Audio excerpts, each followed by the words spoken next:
Resto Geek. Et maintenant, votre émission jeux vidéo, Burger Games. Alors oui, on en a déjà parlé tous les J'en deux. toucherai un mot. Vas-y. Ah bon. Mais je suis retourné sur Hollow Knight Silksong en me disant que j'avais quand même, on va dire, plutôt bien aimé le jeu et que juste après avoir fait la fin de base, qui est la mauvaise fin du jeu, je me suis dit, allez, j'ai quand même envie de retourner sur le jeu parce que je l'aime beaucoup et j'ai envie quand même de voir les autres choses que j'ai pas vues et voir la vraie fin du jeu. Et Hollow Knight, je pense, c'est devenu presque un jeu. Enfin, Silksong, bien sûr. Le premier, il faut que je le refasse parce que c'est limite si je m'en souviens à peine maintenant. C'est devenu un jeu doudou, presque maintenant, au point que je suis en train d'installer. J'ai installé. Merde, comment ça s'appelle ce que j'ai installé? LiveSplit, voilà. Le truc va avoir un chronomètre de speedrun pour apprendre le speedrun de ce jeu. J'ai vu.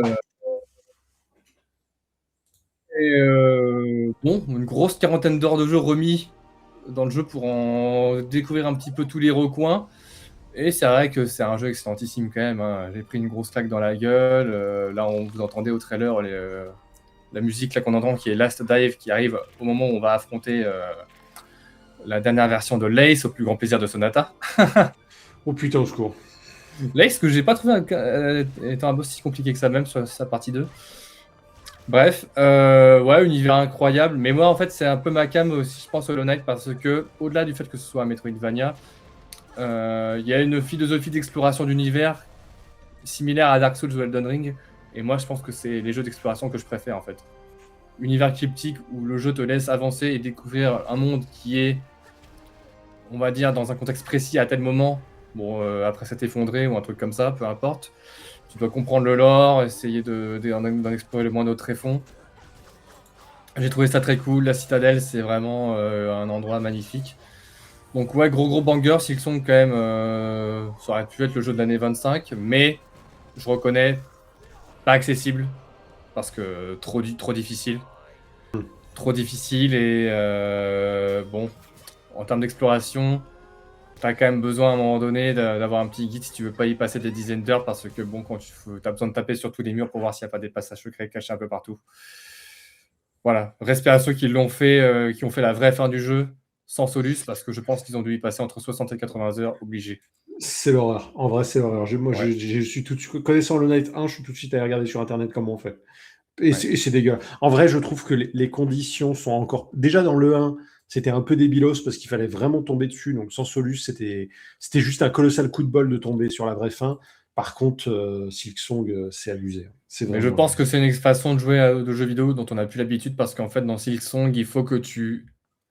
Comme je dis, c'est un jeu d'exploration et c'est aussi un jeu où il faut que tu parles aux PNJ, que tu aides les PNJ pour accéder à l'acte caché et du coup à l'acte 3 et à la potentielle vraie fin du jeu du coup. Voilà, en fait, c'est les PNJ qui, c'est en les aidant, en comprenant entre guillemets, leurs besoins et l'univers, qu'ils vont t'aider à mettre en place des actions pour atteindre l'acte 3 du jeu. Et c'est vrai qu'aujourd'hui, on a l'habitude des jeux qui nous donnent un petit peu tout sur des quêtes un peu plus limpides. Mais je reconnais que, voilà, à la manière d'un Souls, c'est trop de mystère. Au bout d'un moment, on peut tuer le mystère. Ça manque d'accessibilité. Ouais. Mais c'est très, très cool quand même. Et ça. Silksong reste différent du 1, de Hollow Knight 1, quand même, à ce niveau-là. Il a sa patte et c'est un grand jeu quand même.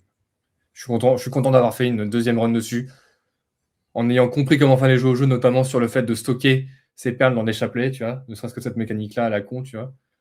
Ou comme un débilos, ça, dans ma première partie, j'étais en train de me dire, mais pourquoi je mettrais mes perles sur des chapelets qui me donnent moins de perles?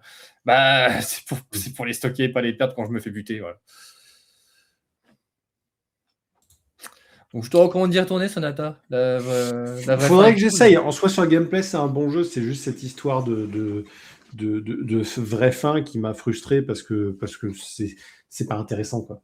C'est pas intéressant. Là où le premier, il embrassait vraiment la pure question juste de l'exploration, là, aller faire des quêtes FedEx auprès des personnages pour avoir la vraie fin. Il y a des quêtes FedEx. Osef, quoi.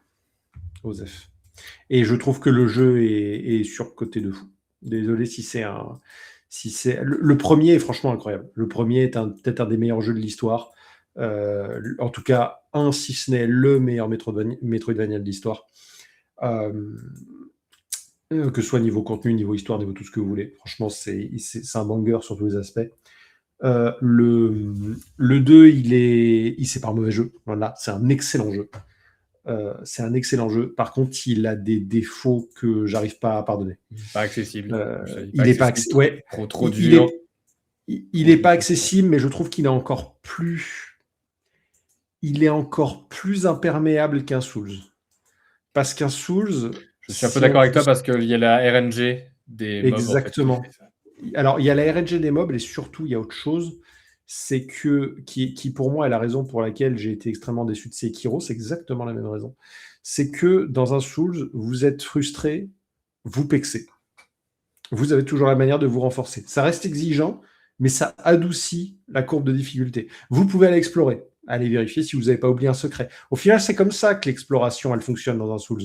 Vous êtes face à un mur, c'est pas grave. Il y a tellement de choses à voir, il y a tellement de choses à explorer, et ça vous permet de pexer en même temps et de vous améliorer. Et au final, quand vous retournez devant le boss sur lequel vous avez une difficulté, vous êtes en mode « Ah, au final, c'était pas si dingue que ça. » Sauf que là, il n'y a pas. Parce que c'est un jeu avec une mécanique propre, et au bout d'un moment, ça sert à rien de mettre 8 PV si c'est pour les retirer par paquet de 2, quoi. Ça reste une des mécaniques les plus débiles du jeu. Donc je trouve que, ouais, il n'est pas aussi... Et c'est con, quelques petits changements. Le fait de trouver des objets au lieu de faire toutes les quêtes FedEx pour avoir la vraie fin. Et tous les monstres infligent 1 point de dégâts, fin du débat. Ouais, pas forcément tous, mais... Ouais. Ah, si. Alors, ça empêche pas dans Hollow Knight 1 qui a infligé 2 points de dégâts. Certes, mais le système de régénération n'était pas le même. Ouais. Ensuite, Tipo dans le chat qui demande est-ce qu'il faut faire certains trucs ou ne pas faire certains autres. Oui, en fait, en gros, pour accéder à la vraie fin du jeu, il faut faire je crois, les quêtes des 3 villages qu'il y a dans le jeu. En gros, le gouffre d'os, Clochelle et puis. Oui, donc en gros, c'est plutôt l'inverse. C'est qu'en fait, il faut. Mais j'ai pas fini. Pour avoir la vraie fin, t'as pas besoin de faire le jeu à 100%. Moi, j'ai fait la vraie fin avec 79% de complétion du jeu, mais après, c'est récupérer tous les emblèmes, tous les... En fait, tu n'es pas obligé d'aller chercher tout le stuff caché, tu n'es pas obligé d'aller chercher tous les outils cachés, tu n'es pas obligé d'aller chercher tous les cœurs cachés. Par contre, tu dois faire toutes les putains de quêtes FedEx chiantes. C'est ça, il faut aider les habitants par leur quête FedEx un peu chiante. Il m'a dit, j'ai pas compris. Alors vas-y, dis-moi du coup. Ah oui, alors là, si tu mets le passage sur les réseaux sociaux où je dis que le jeu est surcoté, je vais me faire défoncer. Ah putain. mais j'assume, parce que je trouve que le jeu... Alors, je te relance sur le truc, hein. Moi j'aime beaucoup Stick Song, mais oui, il y a des choix discutables, pas accessibles, comme je dis. Ouais, et voilà, et ceux qui disent Get Good ont tort, c'est pas parce que le jeu est dur qu'il doit pas être accessible. C'est deux choses qui sont complètement différentes. Donc oui, je serais tout à fait d'accord pour garder les 2 PV de dommage. Par contre, laisser à des gens la possibilité d'en avoir qu'un. Voilà, Lace, c'était un défi pour moi, mais au final, je l'ai battu, même si c'était une grosse salope. Et mais voilà, et le jeu invite quand même à l'exploration. Il y a plein de bonnes choses. Par contre, l'univers du jeu est incroyable. J'ai trouvé la citadelle avec les cloches et tout, toute l'imagerie musicale et tout est incroyable. Coral Chamber, BO soundtrack incroyable. Ouais. La bande son est oufissime, etc. Et le moveset les movesets d'ailleurs de Hornet sont... C'est ce qui me fait peur de rejouer à Hollow Knight 1 aujourd'hui, tu vois. Ah, il reste super jouable, hein. Il reste super cool. Franchement, il reste super cool. Tipo voulait dire, est-ce que ça te bloque, est-ce que si tu fais une quête par erreur, ça te bloque la fin? Non. La fin, elle est pas bloquée si tu fais un truc qui va pas. Non, il n'y a pas de blocage de la fin, en effet. Il y a pas de ça, c'est pas possible. Là, le jeu n'est pas vicieux à ce point-là, par contre. Non, sinon, là, ça passerait d'un jeu excellent à un jeu tout simplement moyen, parce que ce serait un colossal défaut. Mais non, fort heureusement. Mais la pire zone du jeu, moi je maintiens, et sur beaucoup de joueurs, c'est l'arène des grandes galeries, où j'ai buté 5 heures là-dessus, sur les 11 vagues d'ennemis.